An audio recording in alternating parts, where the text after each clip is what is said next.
सोचिए, अगर जिस राक्षस की मौत पर आप हर साल दीप जलाते हैं, वही असल में एक राजा था और उसकी हत्या को धर्म का नाम देकर इतिहास मिटा दिया गया। और अगर मैं कहूं कि भारत में एक ऐसा शहर है जहां नरक नहीं, राजसत्ता दफन है, तो यह सिर्फ एक कहानी नहीं, बल्कि सदियों से चली आ रही एक गहरी सांस्कृतिक और ऐतिहासिक पहेली है, जो आपको भारतीय मिथकों और इतिहास को देखने का नजरिया हमेशा के लिए बदल देगी। अब जरा रुकिए, क्योंकि असली बात बाद में आती है और वो थोड़ा असहज कर देगी। आपने दिवाली सुनी है, आपने नरक चतुर्दशी सुनी है, लेकिन क्या आपने कभी सोचा है, नरकासुर नाम से ही हम पहले से फैसला कर चुके हैं। नरक यानी बुरा, असुर यानी शत्रु। लेकिन सवाल यह है, क्या नाम ही न्याय है या नाम इतिहास का सबसे पुराना हथियार? जरा अपनी स्क्रीन पर ध्यान दीजिए, क्योंकि यह कहानी सिर्फ पूजा की नहीं है। यह कहानी है सत्ता, पहचान और एक ऐसे राजा की जिसे एक जगह राक्षस कहा गया और दूसरी जगह आदि राजा। और हां, इस वीडियो में एक जगह ऐसा मोड़ आएगा जहां आप सोचेंगे, रुको, अगर यह सच है तो हम किसकी जीत मना रहे हैं? लेकिन वो मोड़ अभी नहीं, अभी नहीं। सबसे पहले एक अजीब बात, हिंदू कथाओं में ज्यादातर असुरों की वंशावली दितिदनु से जाती है, पर नरकासुर, उसकी मां भूदेवी, धरती और पिता विष्णु, वो भी वराह अवतार में, मतलब जिसे हम डेमन बोलते हैं, वो जन्म से ही दैवी रक्त लेकर आता है। तो फिर सवाल उठता है, अगर वो इतना दिव्य था तो राक्षस बना कैसे? यही पहला पैटर्न इंटरप्ट। कई ग्रंथ कहते हैं नरक बुरा पैदा नहीं हुआ था, उसे बुरा बनाया गया। क्यों? दुसंग, गलत संगत। उसका दोस्त बताया जाता है बाणासुर, शिव भक्त असुर राजा। और यहीं से कहानी में एक राजनीतिक गंध आती है, क्योंकि ये सिर्फ दोस्ती नहीं, धर्मधारा का टकराव भी हो सकता है। वैष्णव बनाम शैव, केंद्र बनाम सीमांत, हम बनाम वे। असुर शब्द का इतिहास भारतीय संस्कृति में अत्यंत जटिल और बहुआयामी रहा है। वैदिक काल में असुर शब्द का प्रयोग अक्सर शक्तिशाली, दिव्य प्राणियों के लिए होता था, जिनमें कुछ देवों के समान पूजनीय भी थे। उदाहरण के लिए, ऋग्वेद में इंद्र और अग्नि जैसे देवों को भी असुर कहा गया है, जिसका अर्थ शक्तिशाली या जीवन देने वाला था। यह शब्द उनकी अलौकिक शक्ति और प्रभाव को दर्शाता था। हालांकि समय के साथ, विशेषकर उत्तर वैदिक और पौराणिक काल में, असुर शब्द का अर्थ नकारात्मक होता चला गया। वे देवों के विरोधी, अराजकता के प्रतीक और धर्म के शत्रु के रूप में चित्रित किए जाने लगे। यह भाषाई और सांस्कृतिक बदलाव केवल शब्दों का नहीं था, बल्कि यह तत्कालीन सामाजिक, धार्मिक और राजनीतिक संघर्षों का भी प्रतिबिंब था। देव असुर संघर्ष को अक्सर आर्य अनार्य संघर्ष या विभिन्न सांस्कृतिक समूहों के बीच के टकराव के रूप में भी देखा जाता है। अब आपसे एक सवाल, ईमानदारी से जवाब देना। क्या आपने कभी सोचा है कि असुर शब्द किसी समुदाय को अन्य बनाने का तरीका भी हो सकता है? कमेंट में हां या नहीं लिखिए, क्योंकि आगे यही बात पूरा अर्थ बदल देगी। यह विश्लेषण हमें नरकासुर जैसे पात्रों को केवल पौराणिक खलनायक के रूप में देखने के बजाय उनके पीछे छिपी ऐतिहासिक और सांस्कृतिक परतों को समझने में मदद करता है। अब कहानी तेजी से असम की तरफ मुड़ती है और यहीं से सब उलट जाता है। असम, जिसे प्राचीन काल में कहा गया प्राग्ज्योतिष, नाम का मतलब पूर्व का प्रकाश, ज्योतिष का नगर, मतलब वो जगह जहां लोग आकाश पढ़ते थे, सितारों की भाषा समझते थे। यह क्षेत्र न केवल भौगोलिक रूप से महत्वपूर्ण था, बल्कि प्राचीन भारत में ज्ञान और संस्कृति का एक महत्वपूर्ण केंद्र भी था। प्राग्ज्योतिष का साम्राज्य ब्रह्मपुत्र नदी के उपजाऊ मैदानों और आसपास की पहाड़ियों तक फैला हुआ था, जो इसे रणनीतिक रूप से महत्वपूर्ण बनाता था। यह क्षेत्र भारत के पूर्वी द्वार के रूप में कार्य करता था और यहाँ के शासकों का प्रभाव दूर दूर तक था। इसी प्राग्ज्योतिष में नरकासुर का दर्जा अलग है। यहाँ वो दिवाली वाला राक्षस नहीं, यहाँ वो है आदि राजा, राजवंशों का पूर्वज, राज्य गठन का प्रतीक। लेकिन रुकिए, सबूत या सिर्फ लोक कथा? यहीं दूसरा पैटर्न इंटरप्ट असम के इतिहास में कुछ तांबे की प्लेटें हैं, राजा भास्कर वर्मन के समय की। ये अभिलेख जो 7वीं शताब्दी ईस्वी के हैं, प्रागज्योतिष के इतिहास पर अमूल्य प्रकाश डालते हैं। और इन अभिलेखों में शाही वंशावली नरक से शुरू होती है। यानी नरक कोई दूर की पौराणिक कहानी नहीं, वो राजनीतिक वैधता का स्रोत था। भास्कर वर्मन के निदानपुर ताम्रपत्र और अन्य अभिलेख स्पष्ट रूप से नरकासुर को अपने वंश का संस्थापक बताते हैं। वे नरकासुर को एक शक्तिशाली और प्रतिष्ठित राजा के रूप में वर्णित करते हैं, जिसने इस क्षेत्र में एक मजबूत राज्य की नींव रखी। यह ऐतिहासिक प्रमाण हमें एक ही चरित्र के दो विरोधाभासी चित्रणों के बीच के अंतर को समझने में मदद करता है। एक जो अखिल भारतीय पौराणिक कथाओं में एक खलनायक है, और दूसरा जो क्षेत्रीय इतिहास में एक सम्मानित पूर्वज है। अब यहां एक बहुत दिलचस्प चीज होती है। एक ही चरित्र, एक जगह पाप का प्रतीक, दूसरी जगह राजसत्ता का पिता। और याद रखिए, ऐसा बदलाव यूं ही नहीं होता। इसके पीछे हमेशा कोई जरूरत होती है, धार्मिक, सामाजिक या राजनीतिक। यह विरोधाभास हमें सिखाता है कि इतिहास और मिथक अक्सर एक दूसरे से गूंथे होते हैं और उनकी व्याख्या अक्सर शक्ति और पहचान के संघर्षों से प्रभावित होती है। अब असली खेल शुरू होता है कालिका पुराण से। कहा जाता है असम में रचा गया, लगभग 10वीं-11वीं सदी के आसपास। यह ग्रंथ जो शक्ति पूजा और क्षेत्रीय इतिहास पर केंद्रित है, नरकासुर की कथा को एक नया आयाम देता है। और इस ग्रंथ ने नरकासुर को सिर्फ चरित्र नहीं बनाया, उसने नरकासुर को भूगोल बना दिया। पहाड़, घाटियां, मंदिर, रास्ते सब कथा में सिल दिए गए। कालिका पुराण में नरकासुर को कामाख्या देवी के भक्त के रूप में चित्रित किया गया है, जिसने इस क्षेत्र में कई मंदिरों और संरचनाओं का निर्माण किया। यह ग्रंथ नरकासुर को एक शक्तिशाली शासक के रूप में प्रस्तुत करता है, जिसने प्रागज्योतिष को एक समृद्ध और सुरक्षित राज्य बनाया। यह क्षेत्रीय कथा अखिल भारतीय कथा से भिन्न है और यह दर्शाती है कि कैसे स्थानीय परंपराएं और विश्वास एक ही पौराणिक चरित्र को अलग-अलग तरीकों से ढाल सकते हैं। और फिर आता है वो दृश्य जो हर अच्छे डॉक्यूमेंट्री में होना चाहिए। एक रात, एक पहाड़ और एक शर्त। नरकासुर कामाख्या देवी से विवाह मांगता है। देवी कहती हैं, ठीक है, लेकिन पहले तुम इस पहाड़ पर रात भर में पत्थर की सीढ़ियां बनाओ, सुबह मुर्गा बांग दे उससे पहले। अब सोचिए, राक्षस को यहां क्या दिखाया जा रहा है? लुटेरा या निर्माता? एक ऐसा राजा जो सत्ता को पत्थर में बदल सकता है। और फिर ट्विस्ट। कहा जाता है देवी या विष्णु, किसी ने मुर्गे की बांग पहले करवा दी। रात अधूरी, सीढ़ियां अधूरी, और नरकासुर गुस्से में मुर्गे का पीछा करता है और उसे मार देता है। कई जगह नाम पड्डे डेसता है, कुकुर काटा। अब आप समझ रहे हैं, यह कथा सिर्फ रोमांच नहीं, ये स्थानों की व्याख्या बन जाती है। और जब कथाएं स्थानों से जुड़ जाती है तो वो कहानी नहीं रहती, वो स्मृति बन जाती है। अब तीसरा पैटर्न इंटरप्ट, और ये जरा डरावना है।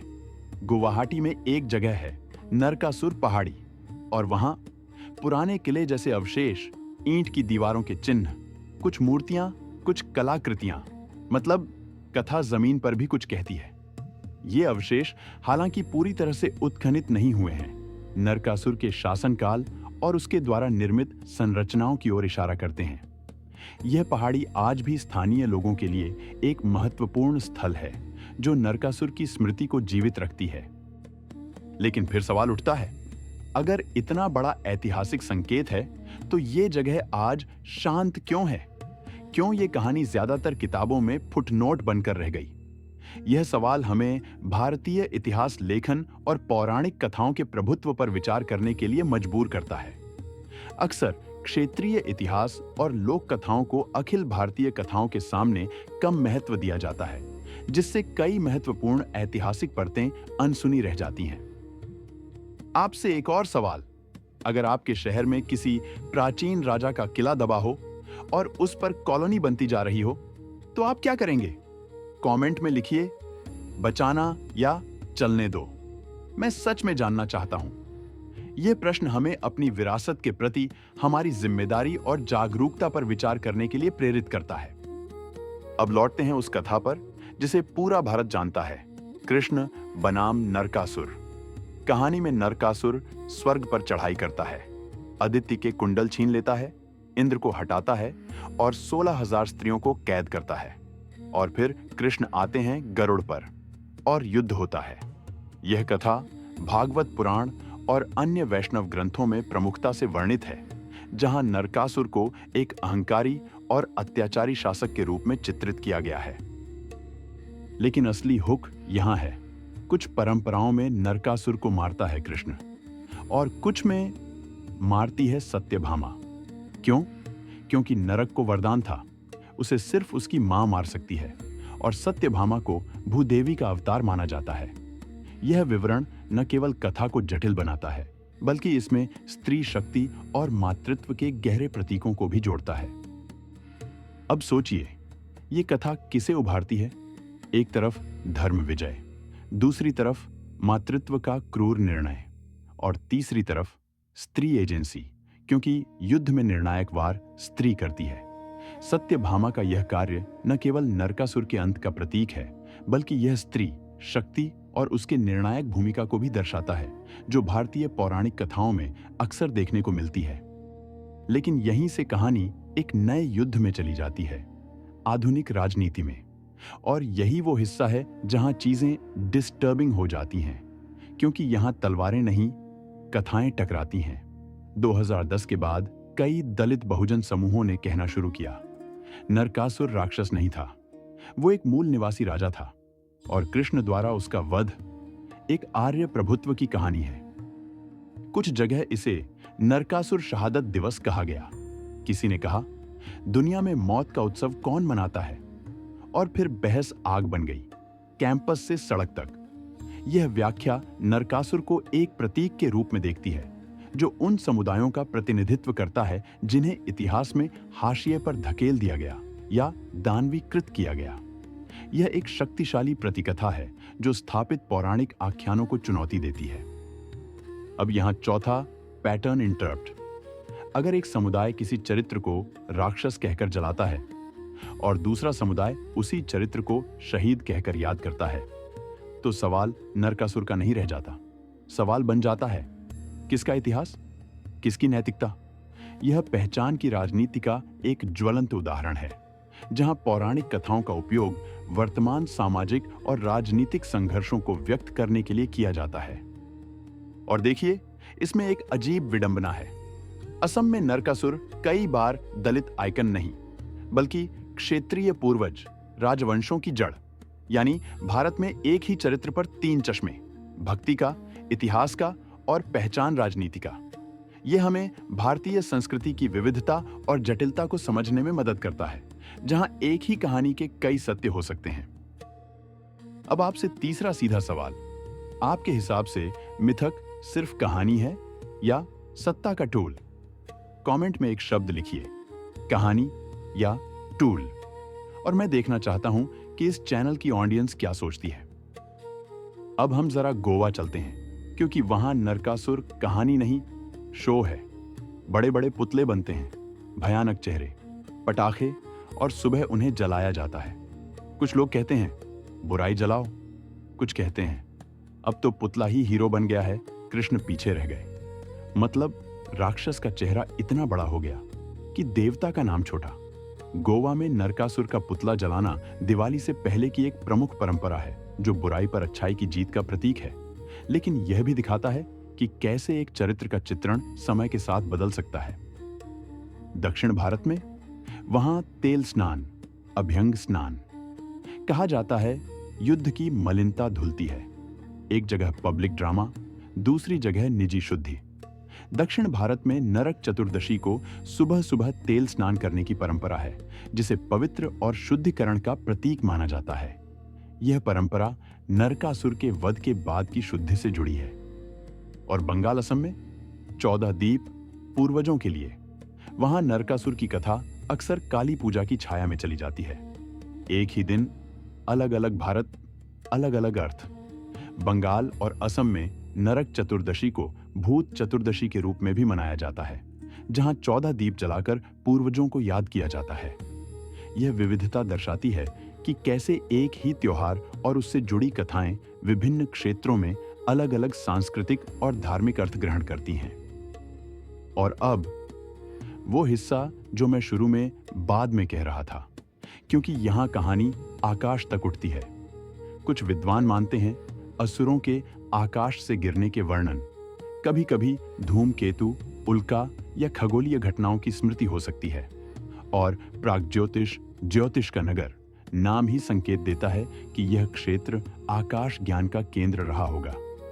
और नरकासुर का एक नाम भौम भी है, धरती का पुत्र, और भौम शब्द कई बार मंगल ग्रह से भी जुड़ता है। तो क्या नरकासुर किसी खगोलीय संकेत का मानवीकरण था, या ये सिर्फ एक सुंदर संयोग?